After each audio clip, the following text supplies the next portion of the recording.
Mengawali informasi hari ini, pemirsa, debat perdana Pilkada Banyuasin yang digelar oleh KPU Banyuasin di Geraha Sedulang Setudung berlangsung seru, dikarenakan kedua pasangan calon saling adu gagasan dan argumentasi.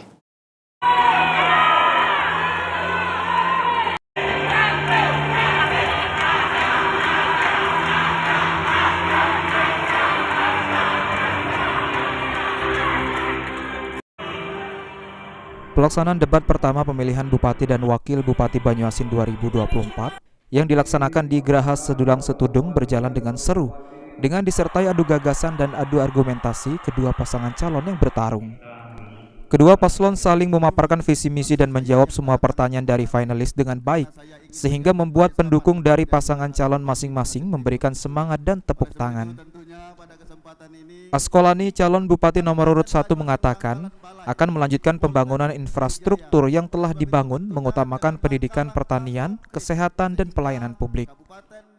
Jadi sudah saya sampaikan berkali-kali bahwa sudah banyak prestasi yang sudah kita capai di semua sektor pembangunan infrastruktur jalan dan jembatan dari 1.135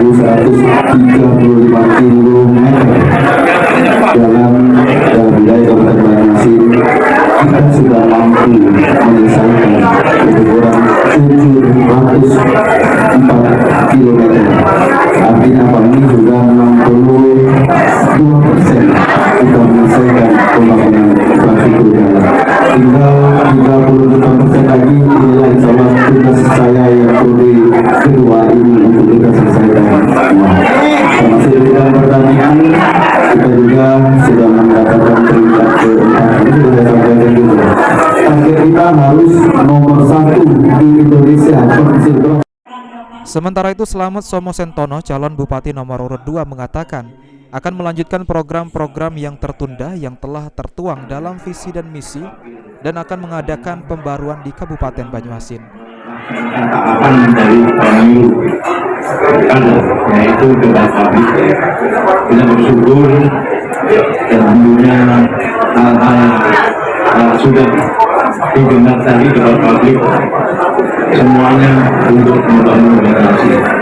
Hasil nomor 2 itu harus melaksanakan pembangunan itu dengan secara konsekuensi, dengan sebuah semangat, dan tentunya kalau saya mengatakan kami semangatnya adalah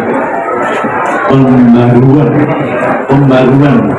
Jadi kalau dulu kami sebagai wakil, sekarang menjadi calon bupati, itu adalah ingin melaksanakan program-program yang tertunda. Ridho Paul TV.